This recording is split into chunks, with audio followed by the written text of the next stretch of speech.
C'est les vacances et j'ai le bras en écharpe, alors je ne vais pas m'équiper d'un gros réflexe. Aujourd'hui, je vais vous parler d'un appareil photo hybride, le Kodak S1.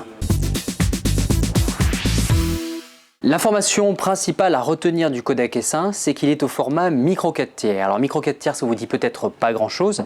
Ça veut juste dire que ces optiques sont compatibles avec Panasonic et Olympus.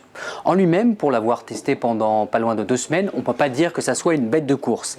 Les photos sont correctes, sans plus, mais il accuse un petit retard technologique, disons de 2-3 ans. Alors vous allez dire, pourquoi je vous parle d'un appareil photo qui finalement n'est pas au top du top? Eh bien parce que c'est le premier appareil de Kodak à optique interchangeable. Kodak qui avait fait, comme vous le savez peut-être, faillite en 2012 et qui revient sur le devant de la scène avec un partenaire industriel et qui a des ambitions et qui se lance donc dans le domaine des hybrides.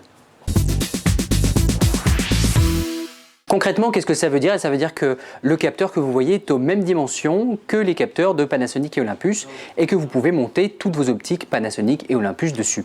Donc ça veut dire qu'il y a un troisième acteur qui rentre dans le domaine du micro 4 tiers. Ça veut donc dire que désormais les hybrides sont une vraie menace face aux réflexes et comme vous pouvez le voir, même avec un bras en écharpe, on peut tout à fait manipuler ce genre d'appareil, ce qui n'est pas forcément le cas des très gros réflexes qu'on peut trouver sur le marché. Alors au niveau des performances, le Kodak S1 c'est un bon petit appareil photo. Le problème, c'est qu'il s'aligne au niveau du prix face à ses concurrents de Pana et Olympus et qu'on peut trouver des appareils équivalents en termes de prix et un peu plus performants. Mais ce qu'il faut retenir, c'est que Kodak est sérieux dans son retour dans la photo et qu'il nous tarde la Photokina pour qu'il nous présente la V2 qu'on espère bien meilleure que cette première mouture. Pourquoi vous parler d'un appareil qu'on ne conseille pas forcément au premier abord?